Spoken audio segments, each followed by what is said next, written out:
21장 5절입니다. 구약성경 역대하 21장 5절입니다. 자, 페이지수 잘 보시기 바랍니다. 683입니다. 자, 683페이지 역대하 21장 683입니다. 683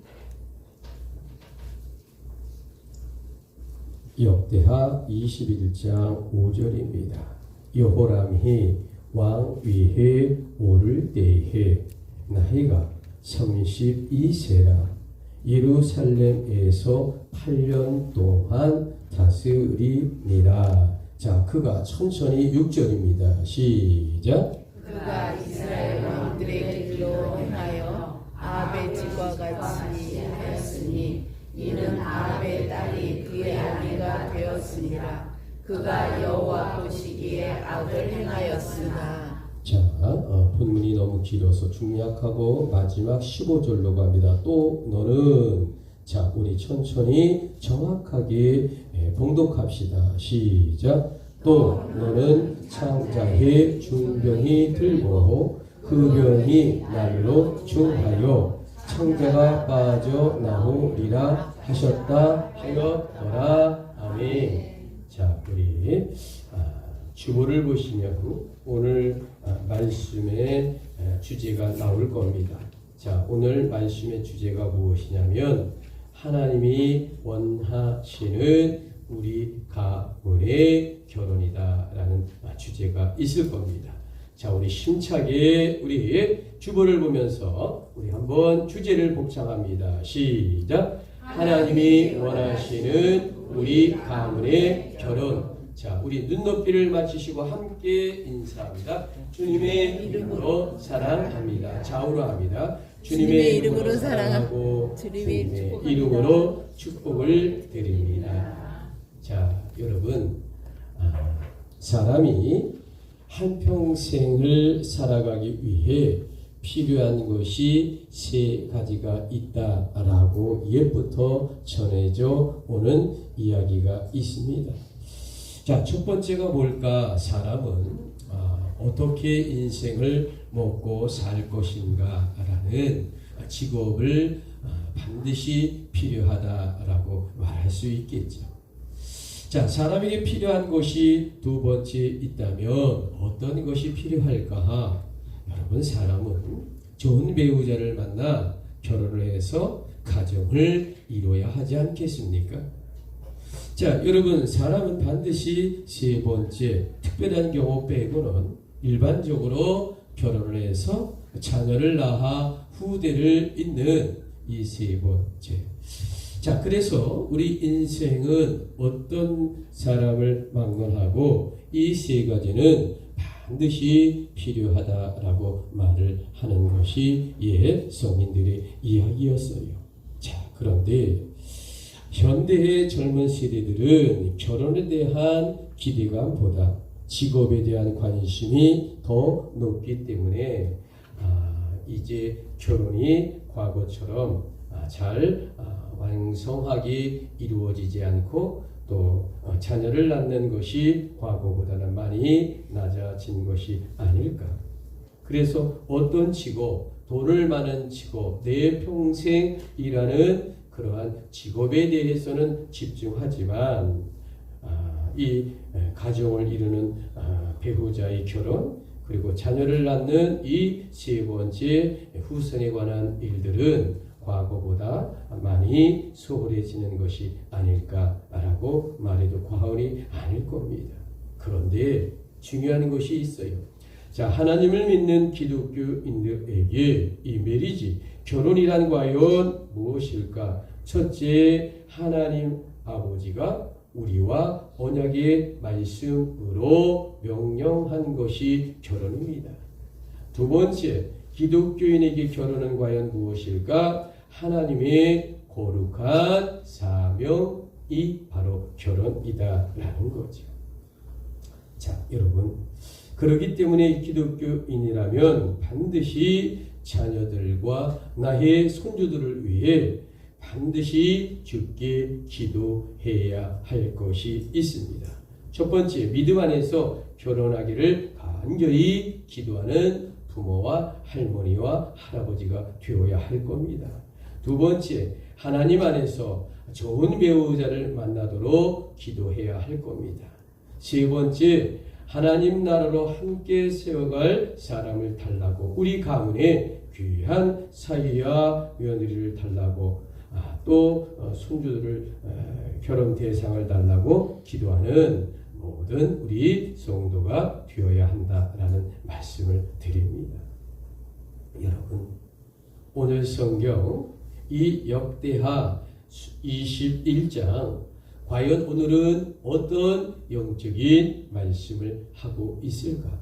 지금으로부터 장장 2880여 년 전 남유다의 제5대 왕 여호람의 이야기를 오늘 성경은 하고 있습니다. 자, 세 글자입니다. 여호람. 자, 무슨 왕이라고요? 여호람. 여자, 호자, 람자입니다. 자, 어떤 이야기냐? 자, 2880여 년 전에 여호람이라고 하는 왕은 남유다의 제5대 왕이었어요. 자, 5대 왕이었는데 그의 아버지가 누구냐면 여호사밧 왕이에요. 자, 여호람이 남유다의 제5대 왕인데 아버지의 왕이 여호사밧 왕이라면 그는 몇 대가 되냐면 하나가 앞서야 되니까 4대 왕이 되죠. 자, 아버지 부하 여호사밧이 이 남유다를 참으로 잘 다스리고 하나님 앞에 하나님의 나라로서 온전히 드려지는 아주 귀한 왕이었어요. 그런데 이 아버지 왕이 한 가지 너무나 큰 실수를 하나님 앞에 합니다. 그것은 무엇이냐면 그 당시 이 남유다의 상류 위쪽에 북이스라엘이 있는데 여기에 못된 아합 왕이라고 있습니다. 자, 그 아합 왕하고 이 남유다의 여호사밧이 사돈을 맺는 겁니다. 그래서 자기 아들 여호람을 이 아합 왕의 딸 아달랴와 결혼시키는 그러한 결혼 동맹을 맺었다라는 이야기가 오늘 성경의 기본입니다. 자, 여러분, 그러다 보니까 이 북이스라엘의 바알신을 섬기는 그러한 우상이 하나님의 나라 남유다에 침투하니까 과연 어떤 일이 벌어지고 말았을까? 어마어마한 나쁜 영향이 벌어지고 말았다라는 거죠. 자, 여러분, 정치적인 이해관계로 결혼 동맹을 맺는다. 나쁜 북이스라엘의 아합의 딸 아달랴를 며느리로 남유다가 받아들였다라는 거죠. 자, 여러분, 결국 이 정치적 결혼 전략은 훗날에 거룩한 남유다를 무너뜨리는 죄악의 씨앗이 되고 말았다라는 겁니다. 자, 여러분, 우리는 이 성경을 통해 과연 우리의 자녀와 손주들의 배우자를 위하여 어떻게 기도를 해야 할까? 그 이야기가 이 성경을 통해 우리에게 귀한 말씀을 주고 있다라는 귀한 이야기입니다. 자, 여러분, 오늘의 주제가 무엇일까? 하나님이 원하시는 우리 가문의 결혼입니다. 자, 주보 뒤편을 보시기 바랍니다. 첫 번째 섹터입니다. 자, 첫 번째는 하나님이, 자, 우리 힘차게 주보를 보고 읽습니다. 시작. 하나님이 원하시는 결혼은 믿음을 함께하는 결혼입니다. 자, 우리 성경 본문의 바이블 텍스트 역대하 21장 6절에 눈높이를 맞춰봅시다. 그가 이스라엘 왕들의 길로 행하여 아합의 집과 같이 하였으니. 자, 여러분, 이제 저를 한번 봅시다. 자, 남유다의 5대 왕 여호람 왕이요. 자, 이 남유다의 왕이 자, 아합 왕의 딸 아달랴와 이제 아버지에 의해서 결혼을 하게 됩니다. 그런데 뭐 결혼까지 그렇다고 칩시다. 그런데 왜 이 북이스라엘의 이 우상을 이 며느리가 갖고 와서 여러분 이 거룩한 남유다가요 이제 우상의 나라가 되고 또 선지자들까지 죽이게 되는 타락하는 나라가 되고 말았다라는 겁니다. 자, 여러분 이 아달랴 이 부인은 왕을 타락시켰고 남유다의 백성들이 하나님 아버지를 떠나게 되는 결정적인 원인을 제공하고 말았다라는 겁니다. 자, 여러분, 그래서 성경은 분명히 경고합니다. 자, 주보 1번 고린도후서 6장 14절 주보를 한번 보시고 너희는 자, 우리 짧은 글이지만 어떠한 경고의 말씀일까 분명하게 봉독하고 있습니다. 시작. 너희는 믿지 않는 자와盟约를 함께 맺지 말라. 자, 여러분, 하나님을 믿지 않는 자와 절대로 결혼하지 말라라고 하는 말씀입니다. 여기서 멍에라고 하는 단어 과연 무엇일까? 자, 남녀에게 모두 1위가 바로 결혼이죠. 배우자가 하나님을 진정 사랑하지 않으면요 신앙생활을 평생 갈등할 수밖에 없어요. 여러분, 사랑이라고 하는 건 뭘까? 감정으로 시작하지만 결혼이란 믿음으로 유지되어야 한다라는 겁니다. 자, 여러분, 우리가 만일에 결혼을 사랑이라고 너무 규정하면 모순에 빠집니다. 그러면 지금 동안 우리 한반도의 반만년의 역사 5천년은요 사랑에서 아내와 남편이 결혼한 게 아니에요.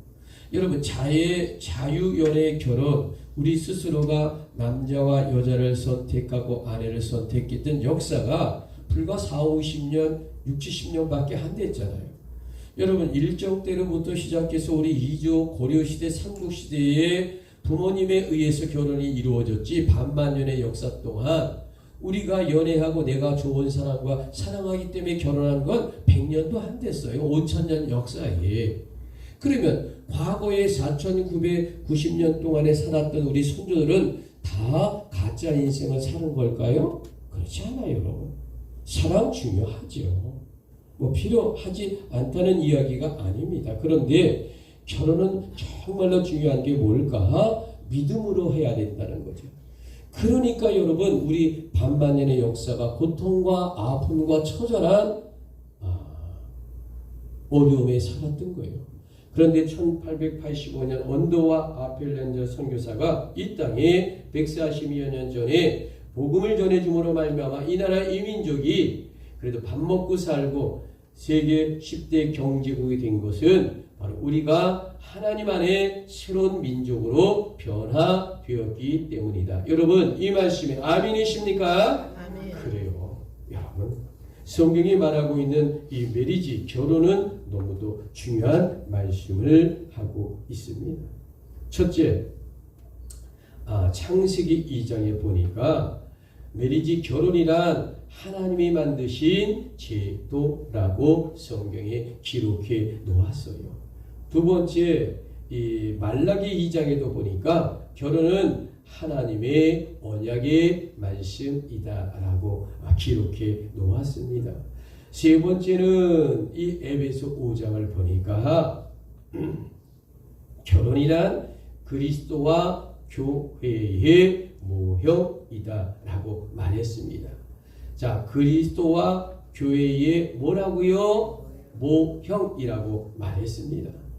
자, 여러분, 네 번째 고린도후서 6장을 보니까 결혼은 믿음의 배우자라고 귀한 말씀을 하고 있다라는 겁니다.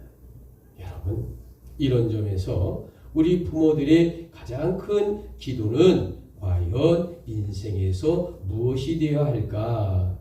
자, 여러분, 우리가 인생에서 건강을 향해 기도합니다. 우리 자녀들이 잘 되기를 원합니다. 그런데 더 깊이 들어가면 어떤 것일까? 우리 자녀와 손주들 또 나 자신을 포함한 모든 인간의 가장 기본적인 건 무엇일까? 건강하게 살고 믿음으로 살고 그리고 하나님의 좋은 배우자를 만나는 것입니다. 첫 번째, 배우자를 만나는데 어떤 배우자를 위해 기도할까? 가문이 좋은 배우자를 위해서 기도하는 것 아닙니다. 자, 여러분, 우리가 기도하는데 우리 기독교인들이 착각해요. 내가 어떤 직업을 가진 사람을 주십시오라고 기도하거든요. 여러분, 그 직업을 위해 기도하는 건 뭐예요? 나의 삶에 이득과 행복을 갖다 준다고 해요. 여러분, 그러면 난 여러분에게 한번 질문할게요. 여러분, 그렇게 하려면 이왕 하나님 앞에 하나님, 우리 사위, 우리 며느리, 의사 되는 며느리 주십시오. 차라리 그렇게 기도하십시오. 그렇게 원하면. 그분들 평균이 9억 8천을 얻는답니다. 평균이. 많이 받는 사람은 40억도 받고요. 못 버는 사람은 3억도 받는데요. 아, 이왕이면 크게 한번 기도해보죠. 하나님, 이왕이면 우리 자녀와 며느리와 사위, 의사 달라고. 그럼 평균이 9억 8천이에요. 여러분, 좋은 직업 여러분 생각하지 말고 하나님 앞에 맡기시길 바랍니다. 내가 직업을 또한 내가 그의 가문을 맡기고 하나님 좋은 것이 뭔데요? 좋은 가문이 무엇인데요? 아니 좋은 직업이 무엇인데요? 여러분 많은 재산이 무엇인데요? 그건 할아버지한테 있었고 그 재산 또 날아갑니다. 여러분 제발 기독교인들은요 좋은 가문, 화려한 직장 그리고 재산 많은 거 이거 여러분 다 바라고 원하는 것이긴 하지만 여러분 하나님께 맡겨시면 하나님에서 85억 중에 가장 좋은 배우자와 사위를 우리 자녀들과 우리 손주들에게 맡겨주실 줄 믿습니다. 아멘이십니까? 여러분 사랑하고 사이좋고 믿음의 말씀으로 잘 가정을 이루는 것만큼 소중한 것이 어디 있어요? 여러분 생각해 보세요. 하나님 주시옵소서 직업과 가문과 그리고 그러면 여러분 욕심이 너무 많아요. 믿음 좋은 며느리 달라고 그래. 믿음 좋은 사위 달라고 그래. 그래도 가문이 이왕이면 좀 있게 해주십시오. 그리고 이왕이면 좋은 직업 갖게 해주십시오. 기독교인들이 왜 사위로부터 욕먹는지 아세요? 우리 기독교인들의 여성분들이 가끔 좋은 배우자가 없다고 해요. 여러분 여론조사에 보니까 이 기독교의 젊은 여성들이요 재산 안 바라본대요. 그리고 직업 안 바라본답니다. 믿음으로 하나님 주십시오. 그런데 막상 우리가 이렇게 소개팅을 하거나 중매를 하면요 따지는 게 뭔지 아십니까? 믿음의 이 자매들이 직업, 재산, 학벌 다 본다는 거예요. 더 많이 본대요. 여론조사의 결과가 그렇습니다. 그건 이중적이지요. 그렇기 때문에 여러분 우리는 참으로 조심할 것이 있어요. 여러분 믿는 이 목회자와 믿는 이 장로님과 믿는 권사님, 집사님의 가정은 무엇일까? 오직 하나님께 우리 자녀와 손주들의 배우자들이 믿음의 신앙이기를 뜨겁게 기도하는 것만큼 중요하고 소중한 것이 어디 있겠습니까? 여러분 이 말씀대로 진정 아멘으로 기도하시겠습니까? 자, 여러분 오늘의 주제 하나님이 원하시는 우리 가문의 결혼. 자, 우리 주보를 보면서 두 번째 잘못된 결혼은 자 힘차게 읽습니다. 시작. 잘못된 결혼은 한 사람이 아니라 가문 전체를 무너뜨립니다. 자, 여러분 오늘의 주제가 무엇일까? 메리지 결혼에 관한 이야기예요. 자, 여러분 이 강대상을 보시면 자 여러 가지 꽃들이 있죠. 자, 여러분 요 꽃이 뭘까? 여러분 요즘에 많이 피어 있습니다. 이거를 루드베키아라는 꽃입니다. 한번 따라해 보세요. 루드베키아. 영어로 하니까 어렵죠. 천인국입니다. 자, 여기도 루드베키아가 있습니다. 자, 여기 수국도 있겠을 텐데 수국도 여기 수국 어디 갔죠? 핑크색. 여기 민들레. 네. 핑크색. 수국은 없어요? 핑크색. 끝에 있어요? 핑크색. 핑크색. 예, 거기 수국도 있고. 자, 요거를 말씀드릴게요. 자, 요 노란 꽃이 혹시 무슨 꽃인지 아세요? 예? 해바라기 아닙니다. 조금 누가 말했어요. 금계국이에요. 여러분, 온통 여러분 우리 들판, 우리 교암 모든 강원도에 가장 많은 지금 꽃이 조금 집니다. 5월달부터 7월 초까지 피는데 요 노란 꽃이 제일 많아요. 이거 야생꽃입니다. 뭐 국도변이고 제일 많은 거. 요건 좀 커요. 이건 천인국은 야생화가 아니고 심어야 돼요. 자, 왜 이 말씀을 드리냐면, 자, 요겁니다. 요 꽃. 요 천인국인데, 우리 변집사님 맞죠? 요 천인국이에요.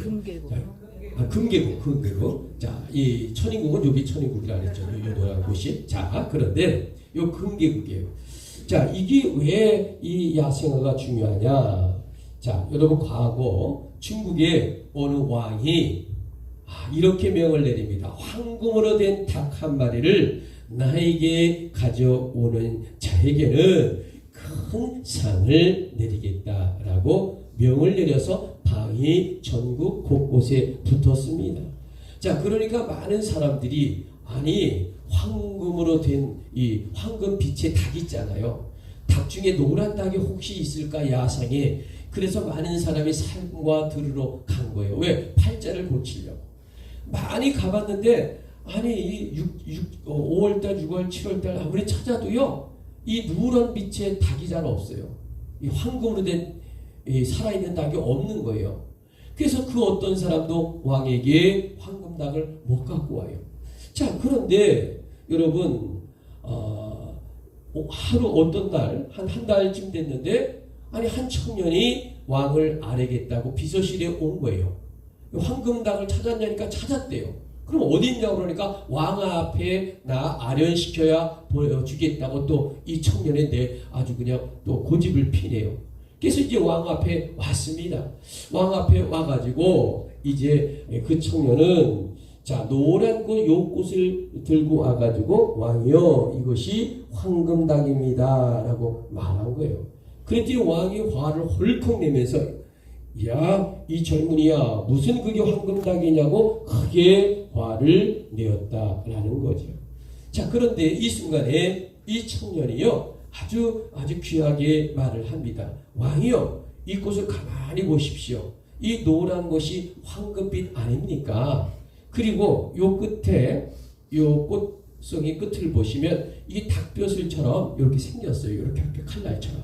그러니까 이것이 바로 닭처럼 생긴 벼슬이 아닙니까? 그러니까 이것이 바로 황금 닭이다라고 이제 주장을 했다는 겁니다. 저는 어렸을 때부터 이 꽃을 가만히 보면서 이게 어쩌면 이렇게 황금닭을 닮았는가 벼슬이고 그래서 저는 이 이름을 금계국이라고 혼자 불렀습니다. 그런데 어느 날 이제 나이가 조금 19살이 돼서 20살이 돼서 광을 보니까 광에 황금닭을 찾는 왕의 명령이 붙었더라. 제가 보니까 이게 바로 황금닭이구나, 이 금계국이구나. 그래서 저는 이틀을 걸어서 왕 앞에 이제 찾아와 이것을 드리고 아련합니다. 저는 이게 황금닭이라고 생각합니다 라고 한 거예요. 여러분, 이 말을 들은 화가 난 이 임금이 가만히 이 꽃을 가까이 들여다 보았어요. 자, 그랬더니 여러분, 이게 정말 황금닭처럼 노랗고 이 꽃 끝에가 금계국, 금자예요. 계자는 닭계자입니다. 국은 꽃구자고.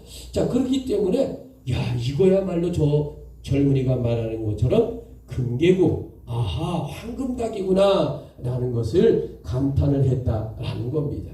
그래서 이 왕이 어떻게 신하에게 명령을 내려서 저 젊은이를 농업과 식물을 담당하는 부서에 배정을 해서 관원으로 쓰거라 라고 명령을 내린 거예요.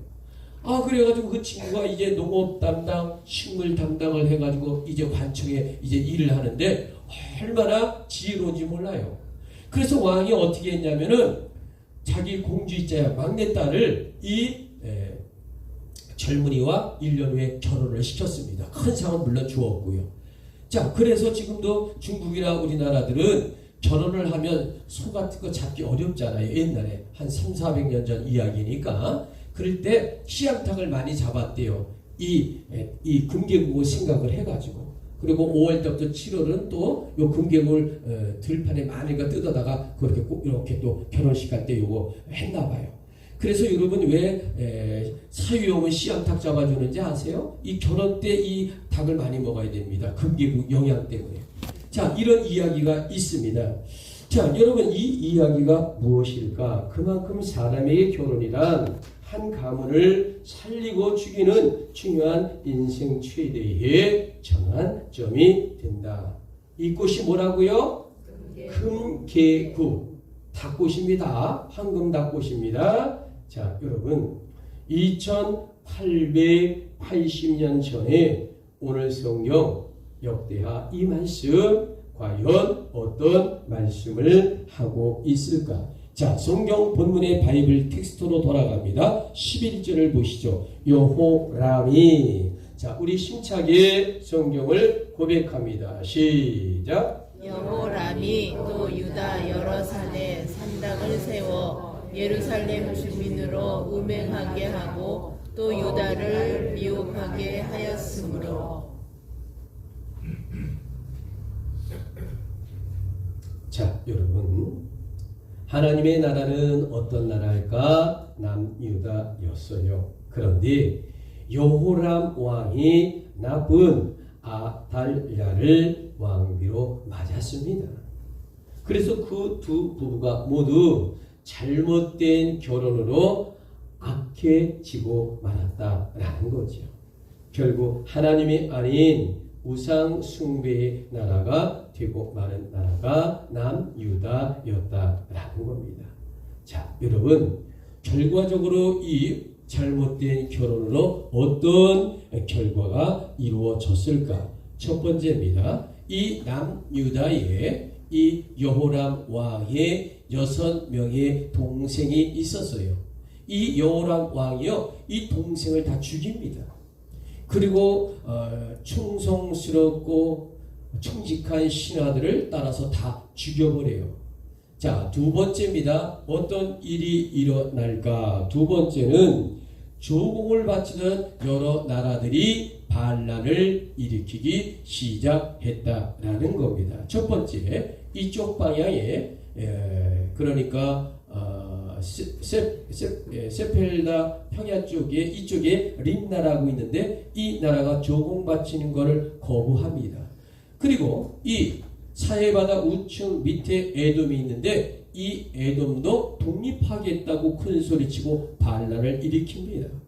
자, 여러분 얼마나 나라가 어렵고 힘들어지겠느냐라는 겁니다. 자, 세 번째는 어떤 결실이 있을까? 이쪽 방향을 우리는 블레셋이라고 말합니다. 자, 이쪽 나라에서 반란이 일어나고 또 이쪽, 여기서 보면 이쪽입니다. 여기서 보면은 이쪽이죠. 이쪽. 미디안 땅에 사우디아라비아 쪽에 있는 조공을 바치는 나라들도 이제 전쟁을 일으키고 한마디로 말하면 남유다에게 머리를 굽혔던 나라들이 동시에 반란을 일으키며 이 여호람 왕에게 되어드는 아주 못된 비극의 사건들이 일어났다라고 말씀을 드릴 수 있습니다. 자, 결국 우상을 받은 이 나라가 네 번째는 어떤 일이 있을까? 이 남유다 전체가 와르르 무너지는 결과가 일어나기 시작을 합니다. 자, 여러분 다섯째는 무엇일까? 결국 이 여호람 왕 5대 왕의 가정의 모든 가문들이 무너지고 쓰러지는 비극적 현실을 맞아 결국 여호람 왕도 8년 만에 창자가 터져 죽는 비극의 주인공이 되고 자녀들 모두가 죽고 막내 아들 하나만 남았어요. 자, 왕마저도 그만 황폐해지고 말았다라는 겁니다.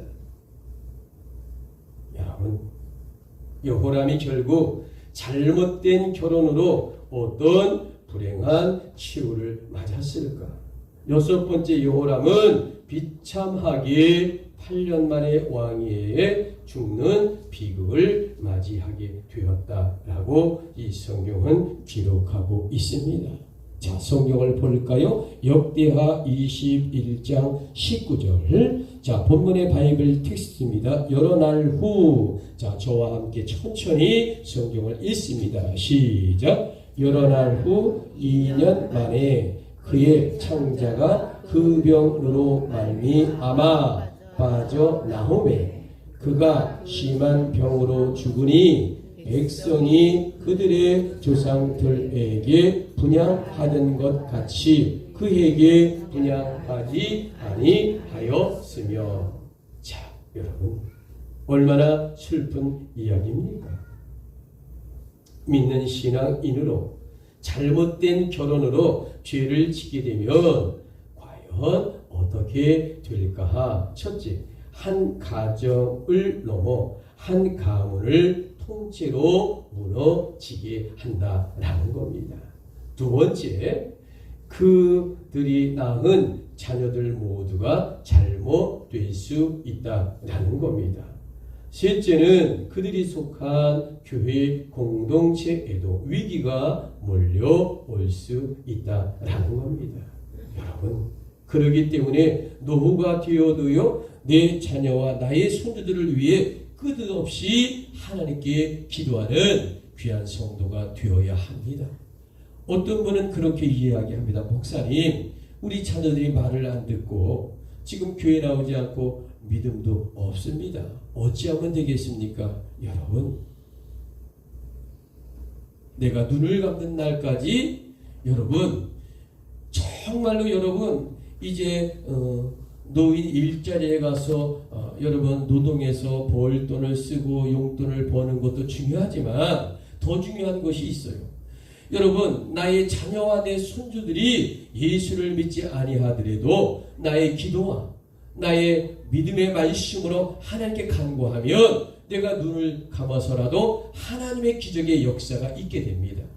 여러분, 여러분이 만일에 돌아가시게 되면 누가 장례식을 해요? 교회장으로 할 것 아닙니까? 그때 그 자녀들은 이 어머니, 아버지, 할머니, 할아버지의 기도를 통해 변화와 기적이 성령으로 임하게 된다는 것입니다. 아멘이십니까? 그러므로 우리의 기도가 가장 중요할 게 무엇이냐? 자녀의 믿음의 회복, 그리고 손주들의 믿음의 결혼과 회복, 이것보다 더 중요한 것이 어디 있어요, 여러분? 이것을 우리 이 믿는 자는 가장 중요한 이 말씀이고 하나님의 명령인 것을 깨달아 고백하고 기도하는 우리 모두가 되어야 한다라는 겁니다.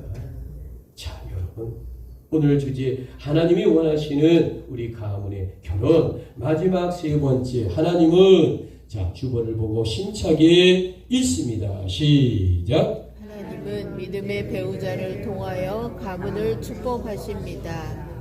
여러분, 성경에는 두 종류의 여인이 등장합니다. 그 첫 번째의 여인들은 가문을 무너뜨린 여인의 이야기고요. 또 두 번째 종류의 여인들은 하나님의 믿음 안에서 가문을 세운 여인들의 이야기가 등장하고 있습니다. 우선 먼저 성경에서 가문을 무너뜨린 여인들을 몇 사람 우리가 보게 됩니다. 첫 번째 여인은 누굴까? 선악과의 범죄를 시작한 하와란 여성이 바로 누굴까? 가문을 무너뜨린 여인이었어요. 자, 두 번째 여인은 누굴까? 사라의 몸종으로 교만하였던 하갈이라고 하는 애굽 여성이었다라는 겁니다. 세 번째 여인 아합 왕의 아내로 바할 우상을 끌어들인 이세벨이란 시돈 여성이다라고 말씀을 드립니다.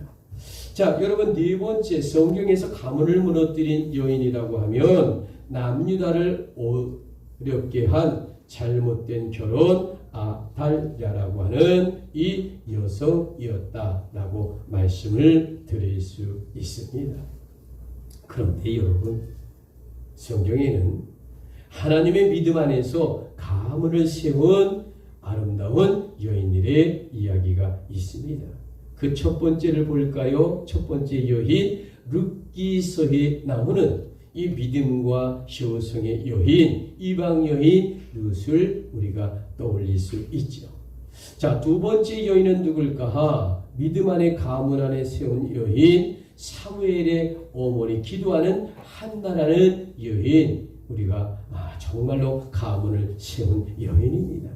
세 번째 여인은 시브리인을 살려낸 죽으면 죽으리라 에스더 왕비였다라고. 그는 자신의 가문과 그리고 시브리 민족의 모든 가문을 살려내는 하나님의 귀한 여인이었다.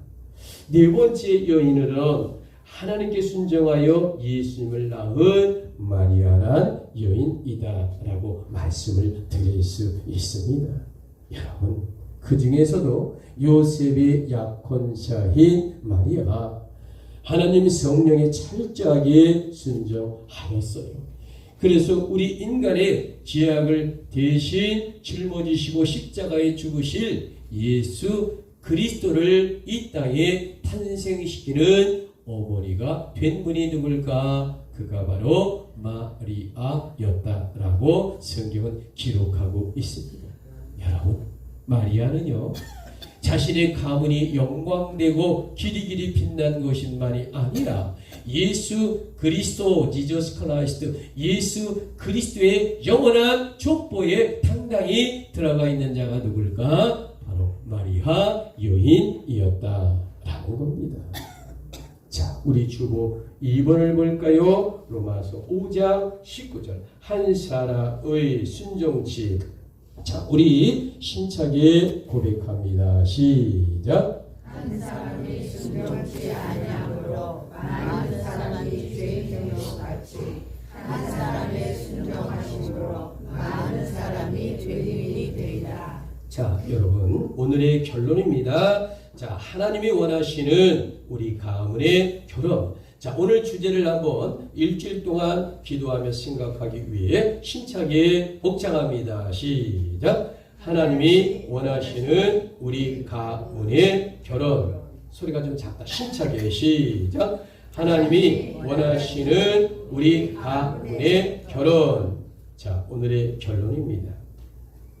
과연 하나님이란 이 시대 우리에게 과연 어떤 영적 말씀을 하고 계실까?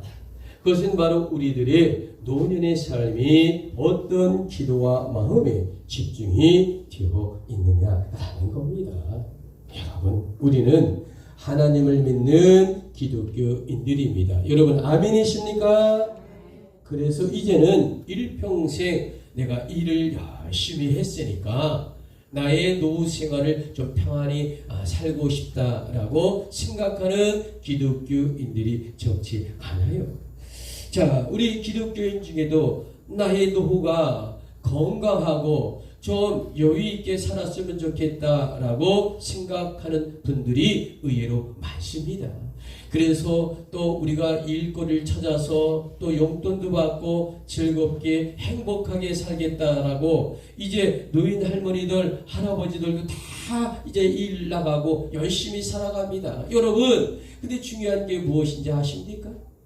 여러분, 우리 기독교인들이 착각하지 말아야 할 것이 있어요. 마지막 내가 열심히 일했기 때문에 나의 노후 생활을 편안해야 되고 나의 생활은 여유가 있어야 되고 나의 노후는 아름다워야 된다. 여러분, 그 말이 틀린 말은 아니죠. 그런데요, 여기 잘못하면요, 하나님에 대한 마지막 믿음이 신뢰가 깨어질 수 있습니다. 왜? 평안하거든요. 의학이 좋거든요. 그리고 돈이 조금 과거로부터 회복이 되거든요. 용돈이 있고 일자리가 있으니까. 그러니까 편안하다. 믿음과 말씀에 집중하지 않아요. 내 자녀와 내 손주를 위해 기도하고 나의 가문을 위해 하나님께 정말로 눈물 뿌려 기도하고 새벽마다 나의 노후의 마지막 시간을 준 것이 하나님이 나로 하여금 기도하고 믿음의 말씀과 우리 가문을 위해 우리 자녀와 손주를 위해 기도하는 시간인데, 우리는 노후 생활에 평안히 건강하게 재미있게 잘 사는 것에 집중하는 그러한 목회자와 그러한 신앙인이 아닐까 한번 우리 자신을 뒤돌아보는 정말로 영적인 깨달음이 있어야 하지 않겠느냐는 거죠. 다 먹고 싶은 거, 다 커피 마시며 우아하게 살고 싶은 거, 마지막 돈에 여유가 있는 거, 그러면서 하나님 나라를 섬길 수가 없어요, 여러분. 우리는 이것도 편안하지만 나의 자녀와 나의 손주들이 회복되고 명문의 신앙가정으로 내가 천국에 갈지라도 이들의 지옥까지 아니하고 하나님 앞에 바로서는 나의 가정의 회복과 나의 손주들의 회복을 위해 기도하는 것이 우리 기독교인의 목회자와 우리의 기독교인의 모든 집사와 권사와 장로들이 기도 제목이어야 하지 않습니까? 이것이 일본의 내 인생의 기도 제목이고 어떤 것이 기도 제목이겠어요, 여러분? 내가 죽는다고 내 자녀와 내 손주들이 끝납니까? 아니에요. 그러므로 우리가 진정 하나님 앞에 회개하고 거듭나는 우리 가정과 우리 가문이 하나님이 원하시는 결혼과 내 자녀와 손주들이 복을 받도록 간절히 기도하는 이거야말로 이 시대의 이 마지막에 우리가 마지막에 붙잡는 기도의 제목이어야 한다. 그러므로 이제 우리 모두는 주 앞에 함께 결단하기를 원합니다. 가번 첫째 우리 주보를 보며 힘차게 읽습니다. 시작. 우리 가정은 결혼을 하나님의 언약으로 믿겠습니다. 여러분 이 말씀 정말로 아멘으로 고백하시겠습니까? 그래요. 자, 우리 주 앞에 힘차게 결단합시다. 나번 두 번째 우리 고백합니다. 시작. 우리 자녀와 손주들이 배우자 위해 구체적으로 기도하겠습니다. 자, 여러분 이 말씀대로 아멘으로 고백하고 화답하십니까? 그래요. 자, 주 앞에 힘차게 결단합시다. 다번 마지막 세 번째 읽습니다. 시작. 우리 가문이 주만 섬기는 믿음의 가문 되도록 신앙을 전수하겠습니다. 여러분 이 말씀대로 진정 아멘으로 고백하십니까? 자, 기도합니다.